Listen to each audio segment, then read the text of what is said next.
एक बहुत ही shocking plane crash. Air India की फ्लाइट AI 171 अहमदाबाद से लंदन जा रही थी। 240 से ज्यादा पैसेंजर्स और क्रू मेंबर्स इसमें बैठे थे और टेक ऑन करने के सिर्फ 40 सेकंड बाद ही यह फ्लाइट बड़ी तेजी से नीचे डिसेंड करने लगी और लिटरली टेक ऑन के 2 मिनट बाद ही यह प्लेन जाकर क्रैश कर जाता है गुजरात के रेजिडेंशियल एरिया में। यह पूरा इंसिडेंट इतना शॉकिंग इसलिए है क्योंकि इतिहास में इस स्पेसिफिक प्लेन टाइप के लिए यह पहला क्रैश है। यह एक बोइंग 787 ड्रीमलाइनर प्लेन था जिसका एक एक्सीलेंट सेफ्टी रिकॉर्ड है। आज तक इतिहास में यह प्लेन कभी क्रैश नहीं किया है। ड्रीमलाइनर की पहली फ्लाइट साल 2009 में उड़ी थी, आज से 16 साल पहले, और तब से लेकर आज तक कोई भी इस लेवल का हादसा इस प्लेन के साथ नहीं हुआ है।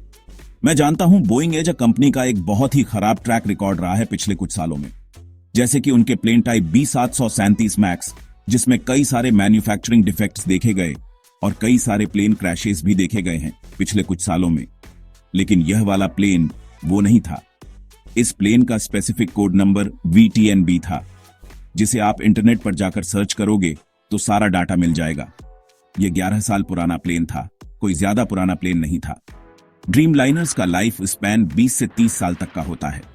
जो पायलट इस प्लेन को उड़ा रहे कैप्टन सुमित सबरवाल, उनका खुद का भी 8,200 फ्लाइट आवर्स का फ्लाइट एक्सपीरियंस था, जो कि बहुत अच्छा होता है।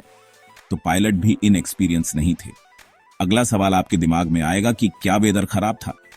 ऐसा भी नहीं था। 1:30 बजे दोपहर के ये क्रैश हुआ। वेदर कंडीशंस अगर देखी जाएं तो लगभग 40 डिग्री सेल्सियस के आसपास का तापमान था। कोई ज्यादा तेज हवाएं नहीं चल रही थी। विजिबिलिटी जो थी बहुत ही अच्छी थी, 6 किलोमीटर से ज्यादा की विजिबिलिटी। तो ऐसे में सवाल उठता है कि यहां प्रॉब्लम कहां पर हुई? इसका असली जवाब हमें जल्द ही पता लगेगा। अभी प्लेन के ब्लैक बॉक्स से इंफॉर्मेशन को रिट्रीव किया जा रहा है, लेकिन मोस्ट लाइकली ये पूरा हादसा एक बहुत ही भयंकर टेक्निकल फेलियर का लग रहा है।